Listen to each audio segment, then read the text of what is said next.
Welcome to को curricular master YouTube channel. आप सभी का स्वागत है आपके अपने नए यूट्यूब चैनल को करिकुलर मास्टर में। आज के वीडियो के माध्यम से हम लोग चर्चा करेंगे communication skill and personality development के बारे में। कम्युनिकेशन एंड पर्सनालिटी डेवलपमेंट को हिंदी में संचार कौशल और व्यक्तित्व विकास के नाम से जाना जाता है। बीए बीएससी बीकॉम के 6 सेमेस्टर में अनिवार्य सह पाठ्यक्रमिक सब्जेक्ट के रूप में शामिल होता है, यानी कि ये को करिकुलर सब्जेक्ट के रूप में शामिल है। ओके। और जैसा कि इस चैनल का बनाने का जो उद्देश्य रहा है वो को करिकुलर कोर्सेस को अच्छे तरीके से समझाने के लिए, अच्छे तरीके से पढ़ाने के लिए रहा है। तो उसी दृष्टि से आज के वीडियो के माध्यम से हम लोग मॉडल पेपर के बारे में चर्चा करेंगे। Communication skill and personality development के लगभग 100 ऑब्जेक्टिव टाइप के प्रश्नों पर, यानी मल्टीपल चॉइस क्वेश्चंस के बारे में इस वीडियो के माध्यम से हम लोग अध्ययन करेंगे। ठीक है, बीए बीएससी बीकॉम 6 सेमेस्टर के लिए बहुत ही महत्वपूर्ण है, ये बात आप ध्यान रखेंगे। अब आइए जानने का प्रयास करते हैं कौन कौन से प्रश्न आपकी परीक्षा में आ सकते हैं। तो यहाँ पर बहुत ही ज़्यादा प्रश्नों को मैंने रखा है और ये प्रश्न आपकी परीक्षा की दृष्टि से बहुत ही ज़्यादा महत्वपूर्ण है। ओके, चले पहला प्रश्न आपकी स्क्रीन पर आ चुका है, फटाफट से आप लोग देखेंगे। प्रश्न आपकी स्क्रीन पर दिया हुआ है कि व्यक्तित्व के निर्माण की शुरुआत होती है। व्यक्तित्व के निर्माण की शुरुआत जो होती है कहाँ से होती है? तो व्यक्तित्व के निर्माण की जो शुरुआत होती है वो परिवार से ही होती। कहाँ से होती भैया? परिवार से ही व्यक्तित्व के निर्माण की शुरुआत हो जाती है। इसका ए ऑप्शन करेक्ट आंसर होगा। अगला प्रश्न आपसे बन सकता है, आधुनिक काल में व्यक्तित्व किस पर आधारित होता है? बताएं। आधुनिक काल में व्यक्तित्व जो होता है वो मतलब किस पर आधारित होता है? सर्वांगीण विकास पर, शारीरिक रचना पर, या उपयुक्त दोनों पर? तो व्यक्तित्व जो होता है ये सर्वांगीण विकास पर वर्तमान काल में आधारित होता है। किस पर? सर्वांगीण विकास पर। ऑप्शन नंबर इसका ए करेक्ट आंसर होगा। अगला प्रश्न, किसके अनुसार व्यक्तित्व व्यक्ति के गुणों का समन्वित रूप है? व्यक्तित्व जो होता है, पर्सनालिटी, वो व्यक्तित्व के गुणों का, व्यक्तित्व की जो प्रॉपर्टीज होती हैं मनुष्यों की, उसका समन्वित रूप होता है। ये कथन कहा था गिलफोर्ड महोदय ने। डी ऑप्शन इसका राइट आंसर होगा। नेक्स्ट क्वेश्चन आप देखेंगे, किसके अनुसार व्यक्तित्व व्यक्ति के व्यवहार की एक समग्र गुणवत्ता होती है? बताएं। किसके अनुसार व्यक्तित्व जो होता है, व्यक्तित्व व्यक्ति के व्यवहार की एक समग्र समग्र गुणवत्ता होती है? यह कथन किसने कहा था? वुडवर्थ महोदय ने कहा था। इसका बी ऑप्शन करेक्ट आंसर होगा।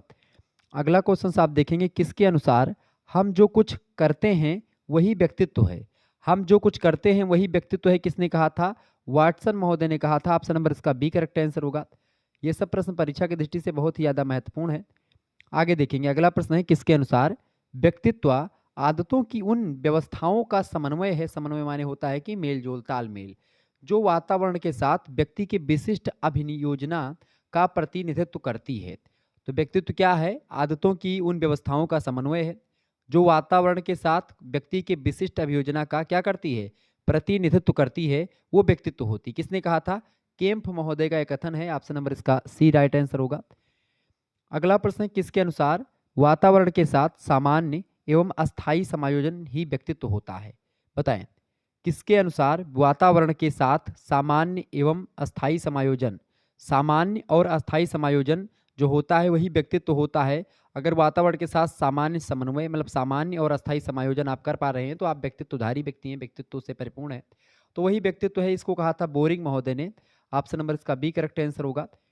अगला प्रश्न, किसके अनुसार व्यक्तित्व जन्मजात और अर्जित प्रवृत्तियों का योग है? जन्मजात मतलब व्यक्तित्व जो है वो जन्मजात और अर्जित, अर्जित माने होता है ऐसी प्रवृत्तियां जो आपने हासिल की हैं। जन्मजात मतलब जो आप पैदा हुए वैसे ही आपको प्राप्त हो गई। तो जन्मजात कुछ चीजें होती हैं, प्रवृत्तियां जो कि आपको पैदा होते ही मिल जाती हैं, आपको जन्म से ही मिल जाती हैं। कुछ प्रवृत्तियां ऐसी होती हैं जो आप अर्जित करते हैं, जो आप सॉरी जो आप समाज में रह करके सीखते हैं, तो उसको बोलते हैं अर्जित। तो इन दोनों का योग होता है व्यक्तित्व। ये किसने कहा था? अल्पोर्ट ने, बेलेंटन ने, या बोरिंग ने, या फ्रायड ने? Sigmund Freud. किसने कहा था इसको? फटाफट से आप बताने का। व्यक्तित्व जन्मजात और अर्जित प्रवृत्तियों का योग है, इसको कहा था बेलेंटन महोदय ने। बी ऑप्शन इसका करेक्ट आंसर होगा। अगला प्रश्न, किसके अनुसार व्यक्तित्व व्यक्ति के भीतर उन मनोदैहिक गुणों का गतिशील या गत्यात्मक संगठन है जो वातावरण में उसके अपूर्व समायोजन को निर्धारित करता है? यह कथन किसका है? यह कथन आल्पोर्ट महोदय का है।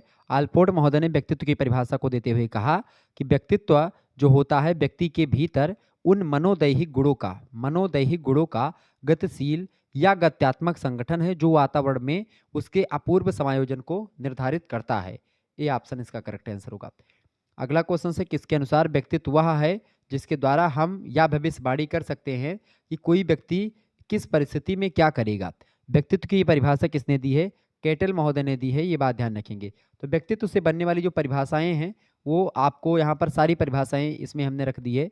अगला प्रश्न है किसके अनुसार व्यक्तित्व व्यक्ति के संगठित व्यवहार का संपूर्ण चित्र है, बताएं।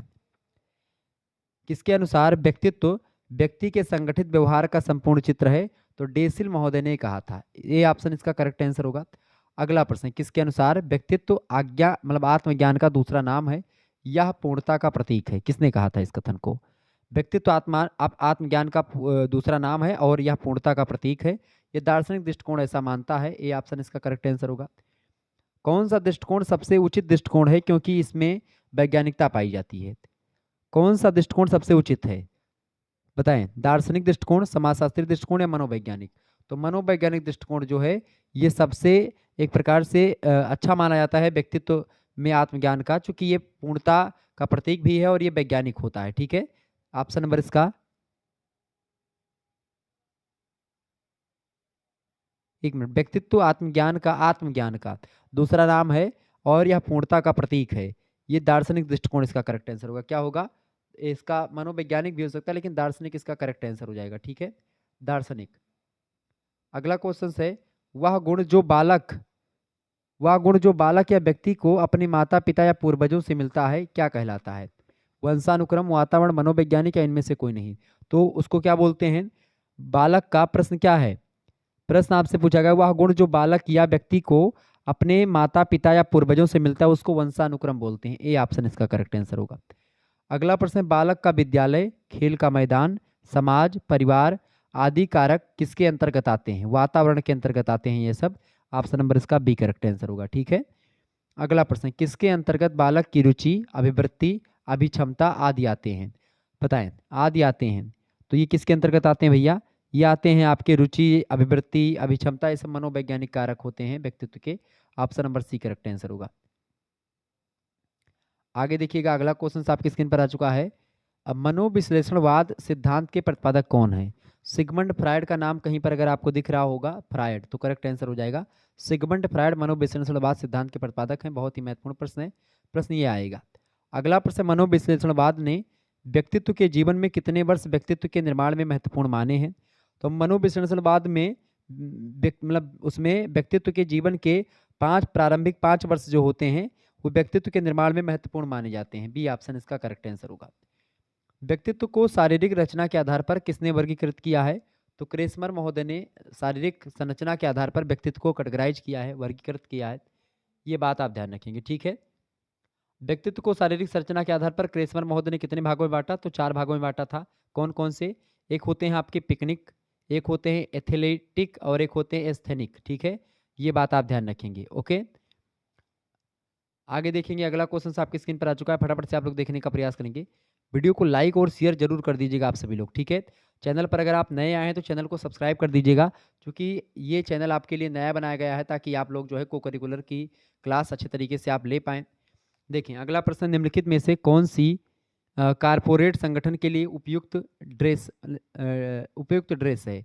कारपोरेट संगठन के लिए व्यवसाय की औपचारिक ड्रेस जरूरी होती है, ए ऑप्शन इसका राइट आंसर होगा। अगला क्वेश्चन है, महिलाओं को इंटरव्यू के समय किस प्रकार के जूते पहनने चाहिए। तो महिलाओं को सैंडल नहीं पहनने चाहिए, कैजुअल जूते भी आपको नहीं पहनने चाहिए, आपको हॉर्न हील भी नहीं पहनने चाहिए, आगे के अंगूठे बंद जूते जो हैं आपको पहनने चाहिए, जिसमें आगे के अंगूठे बंद हो। आप देखते हैं ऐसे जो है जब इंटरव्यू के लिए महिलाएं जाती हैं तो उनके आगे से अंगूठा बंद होता है, आप उसको पहने, ये ज़्यादा बेटर माना जाता है। तो ऑप्शन नंबर इसका डी राइट आंसर हो जाएगा। अगला प्रश्न है, पुरुषों को बेल्ट के रंग का चुनाव करते समय क्या ध्यान देना चाहिए। आप जैसे पैंट शर्ट आपने पहन लिया तो बेल्ट का रंग ध्यान देते समय आपको, या बेल्ट चूज करते समय क्या करना चाहिए। तो बेल्ट का रंग जो होता है, बेल्ट का रंग जूते के रंग से मिलता होना चाहिए, ये थोड़ा सा मैचिंग होता है, और यही एक प्रकार से ये बहुत बारीकी के साथ जो साक्षात्कारकर्ता होते हैं, इंटरव्यू लेने वाले जो होते हैं वो देखते हैं इन चीज़ों को। तो कभी भी इंटरव्यू देने जाएं तो जिस कलर का आपका जूता हो उसी कलर का आपका बेल्ट का पट्टा हो। ठीक है, ये ज़्यादा बेटर माना जाता है एक जो है वस्त्र विज्ञान के हिसाब से, बी ऑप्शन इसका राइट आंसर होगा। अगला क्वेश्चन आप देखेंगे, व्यक्तिगत ग्रूमिंग को डैश का विस्तार कहा जा सकता है? व्यक्तिगत ग्रूमिंग को किसका विस्तार कहा जा सकता है? तो व्यक्तिगत ग्रूमिंग को व्यक्तिगत स्वच्छता का विस्तार कहा जा सकता है। ए ऑप्शन इसका करेक्ट आंसर होगा। आगे देखेंगे, अगला क्वेश्चन आपकी स्क्रीन पर आ चुका है। बहुत ही ज़्यादा महत्वपूर्ण प्रश्न है। वह विज्ञान जो व्यक्ति के स्वास्थ्य की दैनिक देखभाल से संबंधित है क्या कहलाता है? बताएं। वह विज्ञान जो व्यक्ति के स्वास्थ्य की दैनिक देखभाल से संबंधित है उसको बोलते हैं व्यक्तिगत स्वच्छता। क्या बोलते हैं? व्यक्तिगत स्वच्छता। ऑप्शन नंबर इसका बी करेक्ट आंसर होगा। अगला प्रश्न, शरीर को प्रतिदिन किसके प्रयोग के द्वारा स्वच्छ रखा जाता है? डिटर्जेंट मतलब कि डिओड्रेंट, साबुन या पानी, या जर्मीसाइड्स, या फिर जो है मॉइस्चराइजर्स मतलब कि मॉइस्चराइजर। तो शरीर को प्रतिदिन साबुन तथा पानी के प्रयोग द्वारा स्वच्छ रखा जाता है। साबुन और पानी से हम लोग हाथ मुंह सब धोते हैं। B option. अगला प्रश्न, दांतों को स्वस्थ बनाना तथा श्वास को दुर्गंध रहित रखना क्या कहलाता है? इसी को बोलते हैं भैया ओरल हाइजाइन। ऑप्शन नंबर इसका बी करेक्ट आंसर होगा। नेक्स्ट क्वेश्चन से, सांस को बदबूदार होने से कैसे रोका जा सकता है? पानी पी करके, माउथ वॉश करके, या गरारे करके, या फिर उपयुक्त सभी चीज़ें कर सकते हैं। तो सांस को बदबूदार होने से आप रोक सकते हैं माउथ वॉश करके। ठीक है, mouth wash. Option number B correct answer होगा। अगला प्रश्न, व्यक्तिगत स्वच्छता का एक प्रमुख तत्व कौन सा है? व्यक्तिगत स्वच्छता का एक प्रमुख तत्व कौन सा है आपका? साफ सफाई। ठीक है, ऑप्शन नंबर इसका डी करेक्ट आंसर होगा। व्यक्तिगत स्वच्छता का एक प्रमुख तत्व होता है साफ सफाई करना। D option. अगला प्रश्न है, पुरुषों के लिए कमीज या शर्ट के संबंध में क्या उपयुक्त नहीं है इनमें से? देखें, कॉलर के बटन तक आप बंद कर लें, ये भी एक पुरुषों के लिए बेटर माना जाता है। पूरी बाहों की कमीज पहनना हमेशा ये भी पुरुषों के लिए इंटरव्यू जाते समय बड़ा उपयुक्त माना जाता है। और इसके अलावा चेक तथा गहरे पैटर्न की कमीज पहनना ये थोड़ा सा ऑड माना जाता है इंटरव्यू वगैरह के लिए। हल्के रंग की प्लेन कमीज अगर आप पहनेंगे ये ज़्यादा बेटर माना जाता है। तो ये इनका तीनों करेक्ट आंसर हो जाएगा। सी ऑप्शन जो है थोड़ा सा जो है उतना इफेक्टिव नहीं होता है इंटरव्यू के लिए। तो इसका यही पूछा गया कि कौन सा उपयुक्त नहीं होता है, तो सी ऑप्शन। अगला क्वेश्चन आपके स्क्रीन पर आ चुका है। पुरुषों के लिए कैसा ट्राउजर उपयुक्त माना जाता है? कागों का, या जीन्स का, कार्गो का, या फिर जीन्स का, या पैटर्न्स का, या सादा या प्लेन ट्राउजर? बताएं। तो जो है पुरुषों के लिए जो इंटरव्यू के लिए खास करके जब जाते हैं तो सादा और प्लेन ट्राउजर अगर आप पहनते, ट्राउजर माने पैंट। ठीक है, तो ऑप्शन नंबर इसका डी करेक्ट आंसर होगा। अगला प्रश्न है, पुरुषों के लिए किस प्रकार की जुराबें उपयुक्त नहीं होती हैं? जुराबें का मतलब होता है जो मोजा होता है। तो जो एक प्रकार से सॉक्स होते हैं आपके, आप सूती जुराब पहन सकते हैं। पुरुष हैं तो ट्राउजर से मेल खाती हुई जुराब आप पहन सकते हैं। पर्याप्त लंबाई वाली जुराबें आपके लिए उपयुक्त मानी जाती हैं। ठीक है, क्योंकि पैर में जो बाल होते हैं वो दिखते हैं तो थोड़ा सा ऑड लगते हैं, तो इसीलिए आपकी लंबाई जो है अगर मतलब कि जो थोड़ा लंबाई वाले जूते हैं मतलब कि सॉक्स हैं उसको पहनना ज़्यादा बेटर माना जाता है। सफ़ेद जुराब जो है पुरुषों के लिए उतनी उपयुक्त नहीं मानी जाती हैं। इसका ए ऑप्शन करेक्ट आंसर होगा। अगला प्रश्न है, वेशभूषा में स्त्रियों के लिए सबसे अधिक उपयुक्त क्या है इनमें से?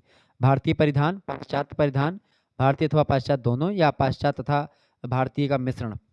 तो वेशभूषा के दौरान अगर बात की जाए तो स्त्रियों के लिए सबसे उपयुक्त जो माना जाता है वो भारतीय परिधान और पाश्चात्य दोनों मिला करके, मतलब भारतीय और पाश्चात्य दोनों पहनती है, अथवा भारतीय अथवा पाश्चात्य दोनों हो सकती हैं। C option. अगला प्रश्न है, निम्नलिखित में से स्त्रियों को किसे पहनने से बचना चाहिए?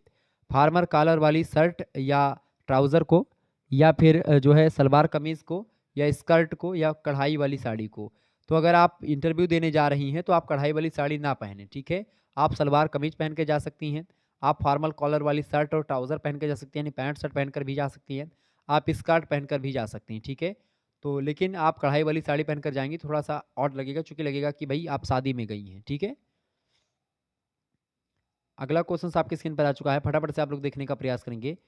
मोस्ट इंपोर्टेंट क्वेश्चन इस वीडियो के ये सब हैं।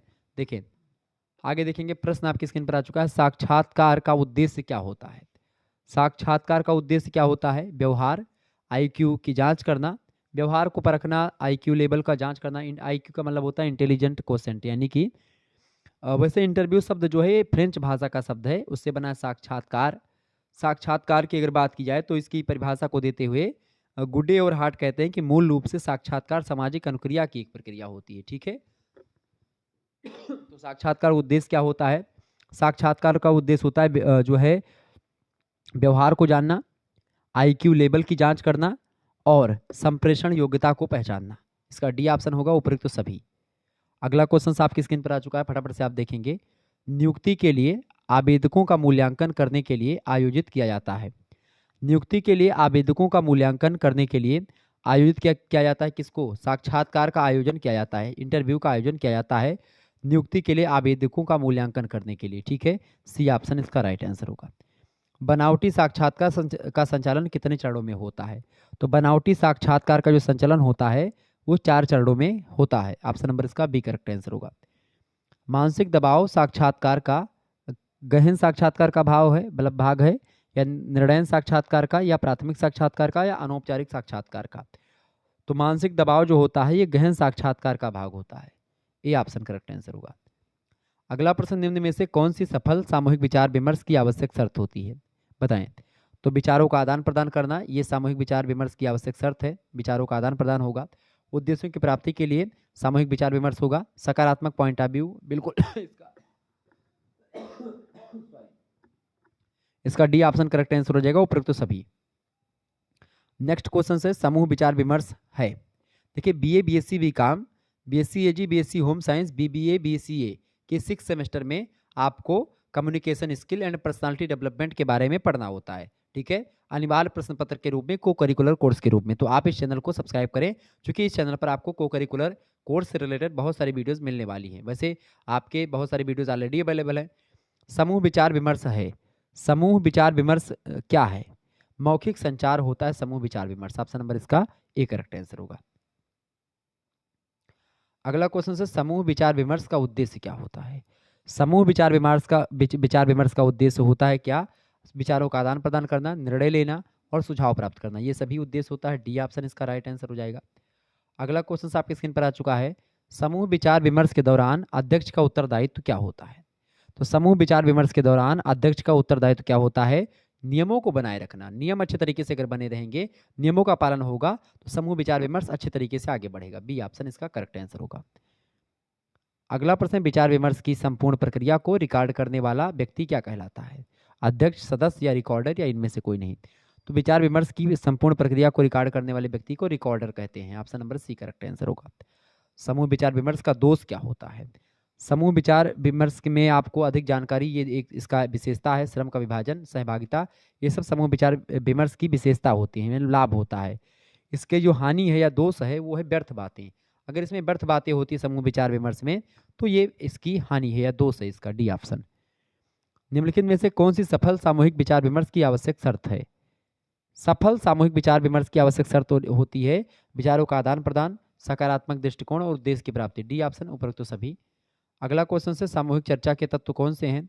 सामूहिक परिचर्चा के तत्व हैं। सामूहिक परिचर्चा के तत्व हैं यहाँ पर लिखा हुआ है डी ऑप्शन में, ये सभी, तो करेक्ट आंसर ये होगा। मैंने आपको कई बार आपको समझाया, जब भी है आपको ऑप्शन में मिले और डी ऑप्शन में मिले ये सभी, तो वही करेक्ट आंसर होगा, ये सभी। ठीक है, समूह का छोटा होना, समस्या का हल खोजना और समस्या का होना। ठीक है, ये समूह परिचर्चा के तत्व होते हैं। डी ऑप्शन करेक्ट आंसर हो जाएगा। अगला प्रश्न, सामूहिक परिचर्चा के लाभ हैं। सामूहिक परिचर्चा के क्या लाभ होते हैं? देखिए, यहाँ पर हैं लिखा हुआ है, बूंदी लगी है, तो इसका करेक्ट आंसर डी हो जाएगा। अब देखते हैं कि भाई सही है कि नहीं सही है। सामूहिक परिचर्चा, विभिन्न व्यक्तियों की विभिन्न विशेषताओं का प्रयोग करना, बिल्कुल ठीक है ये। विचारों की विविधता का होना और विशेषज्ञों की राय का लाभ मिलना, ये भी मतलब कि विशेषज्ञों की राय इसमें जानकारी मिलती है सामूहिक परिचर्चा में, तो इसके सारे लाभ हैं। ऑप्शन नंबर डी, उपरोक्त तो सभी करेक्ट आंसर होगा, या इनमें से सभी, डी ऑप्शन। अगला प्रश्न, सामूहिक परिचर्चा के दोष हैं। अब यहाँ पर भी हैं दिया हुआ है, हैं दिया है, और डी में देखें अगर इनमें से सभी दिया है तो करेक्ट आंसर वही होगा। ठीक है, देखें तो इनमें से दोष क्या है? अनावश्यक बातों का आना। इसमें देखें सामूहिक परिचर्चा में दोष ये है कि अनावश्यक बातें कभी कभी होने लगती हैं। राय और विचारधारा अलग अलग हो सकती कभी कभी, तो ये भी एक दोष है। प्रणाली का महंगा भी हो सकता है कभी। सामूहिक परिचर्चा एक महंगी प्रणाली होती है। ठीक है, अगर 10-12 लोग बैठेंगे तो भाई खान पान की व्यवस्था करनी पड़ेगी, कुर्सी मेज की व्यवस्था करनी पड़ेगी, चाय पानी कुछ नाश्ता वास्ता करवाएंगे। ठीक है, तो इससे ये होती है। तो गोष्ठियाँ जो होती हैं उसमें सामूहिक परिचर्चा, बड़े बड़े विश्वविद्यालयों में गोष्ठियाँ होती हैं 2-2 दिन की, 3-3 दिन की, तो वो इसी में होती है। तो डी ऑप्शन इसका राइट आंसर होगा, इनमें से सभी। देखें अगला क्वेश्चन से सामूहिक चर्चा के तत्व हैं यहाँ पर हैं दिया है। डी में देखें उपरोक्त तो सभी दिया है, करेक्ट आंसर हो जाएगा उपरोक्त तो सभी। सामूहिक चर्चा के तत्व में उद्देश्य, नेतृत्व और विषय तीनों शामिल हैं, तो इसका डी ऑप्शन बहुत ही करेक्ट आंसर होगा। अगला प्रश्न, सामूहिक चर्चा के दौरान ध्यान रखने योग्य बातें इनमें से कौन सी हैं? अब यहाँ पर भी हैं दिया हुआ है, डी ऑप्शन में देखा ये उपरोक्त सभी है, तो करेक्ट आंसर हो जाएगा उपरोक्त सभी। तो सामूहिक चर्चा के दौरान ध्यान रखने योग्य बातों में बोलने में वाक्पटुता आपकी बड़ी जबरदस्त होनी चाहिए, सहमत करने की क्षमता भी होनी चाहिए, विचारों की परिपक्वता भी होनी चाहिए। अगर विचार आपके थोड़ा से भी हल्के पड़ जाएंगे सामूहिक चर्चा में, तो चूंकि आपसे बढ़िया विचार कोई दूसरा रख देगा, तो इसलिए जरूरी है कि आपकी विचारिक एक प्रकार से जो विचार है वो परिपक्व हों, ठीक है, वाक्पटुता आपकी ठीक ठाक हो, बोलने में आप माहिर हों, अच्छे अच्छे शब्दावलियों का प्रयोग करें और सहमत करने की क्षमता हो दूसरे को। तो ऑप्शन नंबर डी होगा उपयुक्त सभी, इसका राइट आंसर था। बिल्कुल। आगे देखेंगे, अगला प्रश्न आपकी स्क्रीन पर आ चुका है, इंपॉर्टेंट क्वेश्चन है। वीडियो को लाइक और चैनल को सब्सक्राइब कर दीजिएगा अगर आप नए हैं इस चैनल पर, तो ठीक है। चलें, अगला प्रश्न है, कौन सा मनोवैज्ञानिक परिप्रेक्ष्य व्यवहार को आकार देने में अचेतन संघर्षों की भूमिका पर जोर देता है? व्यवहारवाद, मानवतावाद, मनोविश्लेषणवाद या संज्ञानात्मक मनोविज्ञान? इसका करेक्ट आंसर क्या हो जाएगा, फटाफट से आप लोग बताने का प्रयास करेंगे। इंपॉर्टेंट क्वेश्चन आपकी परीक्षा की दृष्टि से, बताइएगा। प्रश्न है, कौन सा मनोवैज्ञानिक परिप्रेक्ष्य व्यवहार को आकार देने में अचेतन संघर्षों की भूमिका पर जोर देता है? तो देता है आपका अचेतन संघर्षों पर जोर कौन देता है? वो देता है मनोविश्लेषणवाद, ठीक है, मनोविश्लेषणवाद किसने दिया है? सिगमंड फ्रायड की विचारधारा है। अगला क्वेश्चन है, आत्मबोध की अवधारणा के सिद्धांत में किसके विचार प्रमुख हैं? तो आत्मबोध की अवधारणा के सिद्धांतों में अब्राहम मैस्लो के जो विचार दिए हैं, अब्राहम मैस्लो ने, वो प्रसिद्ध हैं। Option number B correct answer होगा। अगला प्रश्न, वह दृष्टिकोण जो मानव व्यवहार की अंतर्निहित मानसिक प्रक्रियाओं की जांच करके समझने का प्रयास करता है, वो क्या कहलाता है? तो वह दृष्टिकोण जो मानव व्यवहार की अंतर्निहित मानसिक प्रक्रियाओं की जांच करके समझने का प्रयास करता है, उसको बोलते हैं संज्ञानात्मक मनोविज्ञान। संज्ञानात्मक मनोविज्ञान, सी ऑप्शन इसका राइट आंसर होगा। अपने विचारों और भावनाओं को दूसरे पर थोपने की प्रक्रिया क्या कहलाती है? तो अपने विचारों या भावनाओं को दूसरे पर थोपने की प्रक्रिया को प्रक्षेपण कहते हैं। क्या कहते हैं? प्रक्षेपण। ऑप्शन नंबर इसका ए करेक्ट आंसर होगा। क्लियर, ध्यान रखेंगे। अगला क्वेश्चन आपकी स्क्रीन पर आ चुका है, प्रश्न बहुत ही महत्वपूर्ण है। प्रश्न है, स्वाविकास एक प्रक्रिया है। स्वाविकास एक प्रक्रिया है किसकी, बताएं? तो स्वाविकास शारीरिक, बौद्धिक, आध्यात्मिक और भौतिक गुणों की प्रक्रिया है। डी ऑप्शन इसका करेक्ट आंसर होगा। अगला प्रश्न, स्वाविकास का क्या उद्देश्य है, बताएं? स्वाविकास का उद्देश्य है ज्ञान का विकास, आत्म विकास, विश्वास का विकास, विचार शक्ति का विकास या उपयुक्त सभी का विकास। तो स्वाविकास का मतलब होता है अपने ज्ञान का विकास, आत्मविश्वास का विकास, ठीक है, और विचार शक्ति का विकास। ये डी ऑप्शन इसका करेक्ट आंसर होगा, उपयुक्त सभी का विकास। दृष्टिकोण एक चिरस्थली संवेगों और ज्ञानात्मक प्रक्रियाओं का संगठन है, उपयुक्त परिभाषा किसने दी है, बताएं? तो पॉइंट ऑफ व्यू या दृष्टिकोण जो होता है एक चिर अस्थायी संवेगों और ज्ञानात्मक प्रक्रियाओं, चिर अस्थायी संवेग और ज्ञानात्मक प्रक्रियाओं का संगठन ही दृष्टिकोण कहलाता है। यह परिभाषा पॉइंट ऑफ व्यू या दृष्टिकोण की देते हुए क्रेच और क्रेचफील्ड ने दी है, ठीक है। ऑप्शन नंबर इसका ए करेक्ट आंसर होगा, क्रेच एंड क्रेचफील्ड। नेक्स्ट क्वेश्चन से, दृष्टिकोण या मनोवृत्ति में तीन तत्व हैं कौन से? देखिए तीन तत्व हैं यहाँ पर है, डी ऑप्शन में उपयुक्त सभी दिया, करेक्ट आंसर हो जाएगा डी। ज्ञान तत्व, भाव तत्व और क्रिया तत्व। ज्ञान तत्व, भाव तत्व और क्रिया तत्व ये दृष्टिकोण के तीन तत्व होते हैं या मनोवृत्ति के तीन तत्व होते हैं, ये बात आप ध्यान रखेंगे। डी ऑप्शन करेक्ट आंसर होगा। जोहारी विंडो के तत्व हैं, जोहारी विंडो के तत्व कौन से हैं? अज्ञात्म ज्ञान, मतलब अज्ञान आत्म, और खुला आत्म और छिपा आत्म, ये जोहारी विंडो के तत्व हैं, ठीक है, पॉइंट ऑफ व्यू के। Option number D correct answer होगा इनमें से सभी। अगला क्वेश्चन से, दृष्टिकोण को निर्मित करने वाले घटक हैं, यहाँ पर भी हैं दिया है, डी में इनमें से सभी दिया है, तो करेक्ट आंसर क्या हो जाएगा, इनमें से सभी। दृष्टिकोण को निर्मित करने वाले घटकों में समूह प्रयास, समूह का प्रभाव, पारिवारिक प्रभाव और शिक्षा के प्रभाव, इन सभी के द्वारा दृष्टिकोण जो होता है वो बनता है। सामूहिक प्रभाव के द्वारा दृष्टिकोण आपका बदलता है, बनता है, पारिवारिक प्रभाव से आपका दृष्टिकोण बनता बिगड़ता है, और शिक्षा के प्रभाव के द्वारा भी बनता है। डी ऑप्शन इसका करेक्ट आंसर होगा इनमें से सभी। अगला प्रश्न है, सकारात्मक मनोवृत्ति निर्माण के तत्व हैं। सकारात्मक मनोवृत्ति के निर्माण यानी जो पॉजिटिव आपकी जो मनोवृत्ति होती है, पॉइंट ऑफ व्यू होता है, या जो एक प्रकार से मनोवृत्ति होती है आपकी सकारात्मक, उसके निर्माण के तत्व हैं। अब यहाँ पर भी हैं दिया है, तो डी ऑप्शन इनमें से सभी करेक्ट आंसर ही हो जाएगा। तो देखें, सकारात्मक मनोवृत्ति निर्माण में आपका ज्ञानार्जन, निर्माण के तत्व में मनोवृत्ति ज्ञानार्जन, आशावादी दृष्टिकोण और दृढ़ क्षमता, ये सब सकारात्मक मनोवृत्ति निर्माण के तत्व हैं। ज्ञानार्जन, ठीक है, आशावादी दृष्टिकोण और दृढ़ क्षमता, दृढ़ क्षमता अगर आपकी है, आशावादी दृष्टिकोण है आपका और ज्ञान अर्जन करने की क्षमता है, तो आपका मनोवृत्ति जो होगी वो हमेशा पॉइंट ऑफ व्यू आपका जो होगा वो सकारात्मक होगा और हमेशा आपकी जो मनोवृत्ति होगी वो सकारात्मक होगी, पॉजिटिव होगी। अगला प्रश्न है, हमारी प्रथम और प्रधान आवश्यकता सकारात्मक दृष्टिकोण है। ये किसने कहा था? हमारी प्रथम और प्रधान आवश्यकता क्या है? सकारात्मक दृष्टिकोण। ये किसने कहा था? किम्बाल ने कहा था। किसने कहा था? किम्बाल ने। ऑप्शन नंबर इसका ए करेक्ट आंसर होगा। अगला प्रश्न है, दृष्टिकोण ही सकता मतलब दृष्टिकोण हो सकता है, नकारात्मक और सकारात्मक दोनों हो सकता है दृष्टिकोण, ठीक है। तो दृष्टिकोण कैसा हो सकता है? नकारात्मक यानी निगेटिव भी हो सकता है पॉइंट ऑफ व्यू और पॉजिटिव भी हो सकता है आपका। ए ऑप्शन करेक्ट आंसर होगा, ए और बी दोनों। अगला प्रश्न है, कौन सा तत्व निम्न में से कौन सा तत्व आत्मविश्वास को बढ़ाने में सहायक होता है? आत्मविश्वास को बढ़ाने में सहायक कौन सा तत्व होता है? श्रवण शक्ति होती है, भाषा प्रवाह भी और प्रभावशाली लेखन, ये सभी आत्मविश्वास या आत्मविकास को बढ़ाने में सहायक होती है। भाषा का प्रवाह, श्रवण शक्ति और प्रभावशाली लेखन। डी ऑप्शन इसका करेक्ट आंसर होगा, उपरोक्त तो सभी। अगला प्रश्न है, आत्मविकास किस प्रकार का होता है? आत्मविकास किस प्रकार का होता है भैया?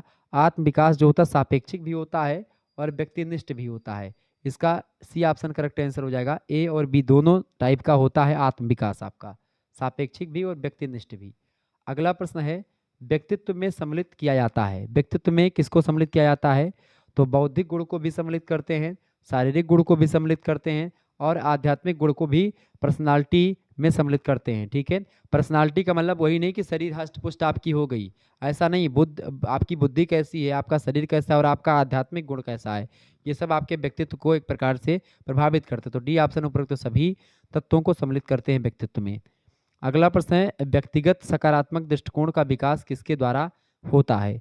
तो व्यक्तिगत सकारात्मक दृष्टिकोण का विकास होता है समझाने बुझाने की क्षमता, समझने बूझने की क्षमता या समझाने बुझाने की क्षमता जो होती है अगर आपके अंदर है तो व्यक्तिगत सकारात्मक दृष्टिकोण आपका विकसित होगा। इसका सी ऑप्शन करेक्ट आंसर होगा।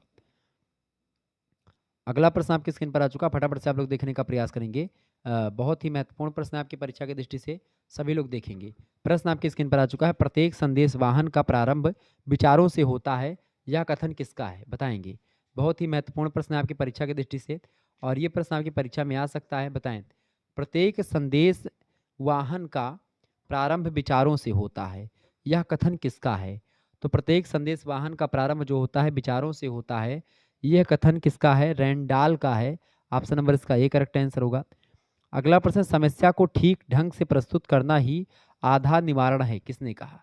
समस्या को ठीक ढंग से अगर आप समझ गए या ठीक ढंग से आपने किसी समस्या को प्रकट कर दिया तो आधा निवारण वही हो जाता है। ये किसने कहा था? जॉन डीबे महोदय ने कहा था। किसने कहा था?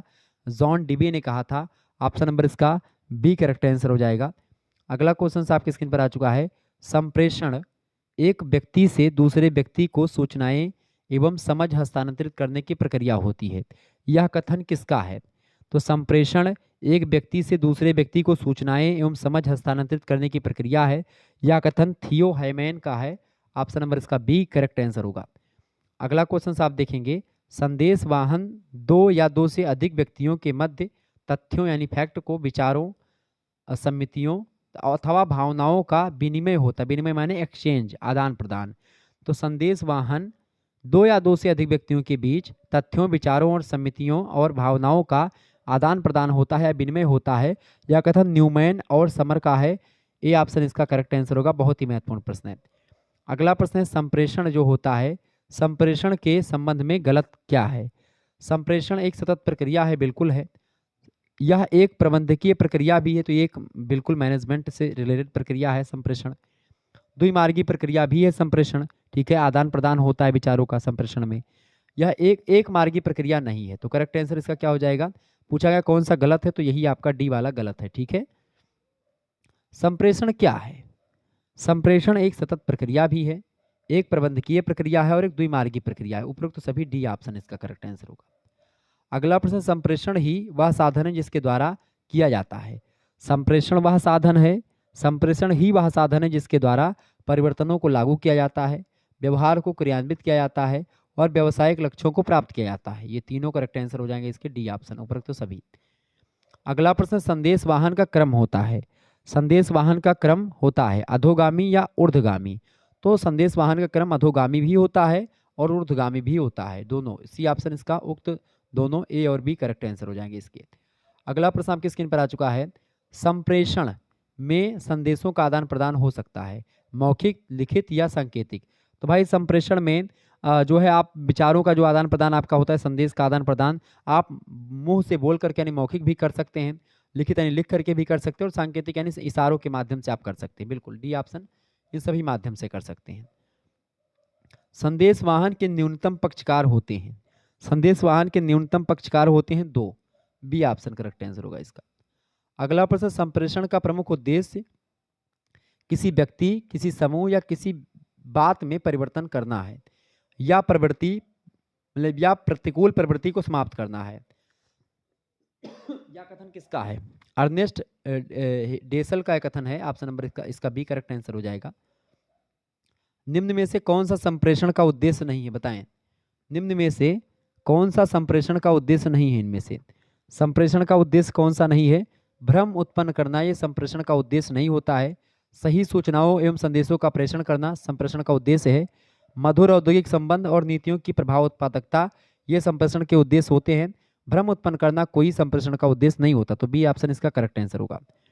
अगला प्रश्न, संप्रेषण कार्य है, संप्रेषण कैसा कार्य है? तो कर्मचारियों को सूचना उपलब्ध करवाना ये संप्रेषण का कार्य है। प्रबंध को सूचना उपलब्ध करवाना ये भी संप्रेषण का कार्य है। और पूर्तिकर्ताओं के साथ समन्वय करना ये भी संप्रेषण का कार्य है। ऑप्शन नंबर इसका डी करेक्ट आंसर हो जाएगा। उपरोक्त सभी कार्य संप्रेषण के हैं, ठीक है। अगला क्वेश्चन आप देखेंगे, एल्विन टॉफलर ने संचार की ऐतिहासिक प्रगति की कितनी वेब बताई हैं, बताएं। तो उन्होंने 3 वेब बताई हैं। किसने? एल्विन टॉफलर ने संचार की ऐतिहासिक प्रगति की 3 वेब बताई हैं, सी ऑप्शन राइट आंसर होगा। अच्छा, संचार प्रक्रिया को उचित क्रम में व्यवस्थित कैसे कर सकते हैं? संचार प्रक्रिया में सबसे पहला होता है स्रोत, यानी किसी स्रोत से आपका संदेश कहाँ से आएगा, किस स्रोत है, मतलब कौन से स्रोत से आपका संदेश प्राप्त हुआ। फिर दूसरा संदेश, यानी कौन सा संदेश आपका। तीसरा स्रोत क्या है? संदेश। संदेश के बाद में फिर माध्यम, किस माध्यम से आप भेज रहे हैं वो आएगा। फिर माध्यम से भेजेंगे किसके पास? प्राप्तकर्ता के पास भेजेंगे, यानी किसके पास भेज रहे हैं वो प्राप्तकर्ता होता है जो प्राप्त करता है। फिर प्राप्तकर्ता क्या करता है? उस संदेश को पढ़ता है, उसके बाद में फिर क्या करता है? फीडबैक देता है। फीडबैक माने प्रतिपुष्टि देता है, यानी कि किसको देता है प्रतिपुष्टि? जिसने भेजा है, ठीक है, प्रेषक जो होता है उसको। क्लियर, ये बात ध्यान रखेंगे। तो इसका करेक्ट आंसर क्या? संचार का जो उचित क्रम है वो ये, स्रोत, संदेश, माध्यम, प्राप्तकर्ता और फीडबैक। राइट आंसर हो जाएगा इसका ए ऑप्शन, ठीक है। क्लियर, तो फिर मिलते हैं। ये इतने प्रश्न आपके लगभग हो गए। तो 100 से अधिक ऑब्जेक्टिव टाइप के प्रश्नों को आज की वीडियो के माध्यम से मैंने समझ लिया। तो ये सब आपकी परीक्षा की दृष्टि से इंपॉर्टेंट ही प्रश्न थे, तो इन प्रश्नों को आप लोग तैयार कर लीजिएगा। ऐसे ही प्रश्न आपकी परीक्षा में आने वाले हैं। ओके, तो आप किसी भी विश्वविद्यालय से संबंधित किसी भी कॉलेज में पढ़ रहे हैं, आपके लिए लेक्चर बहुत ही महत्वपूर्ण है, तो आप इस चैनल को सब्सक्राइब कर लीजिएगा, ठीक है। आपको और भी को करिकुलर से रिलेटेड वीडियो आपको इस चैनल पर मिल जाएंगी और भी क्लासेस होती रहेंगी। धन्यवाद, मिलते हैं फिर नेक्स्ट वीडियो में। तब तक के लिए जय हिंद, जय भारत। आप सभी का बहुत बहुत धन्यवाद।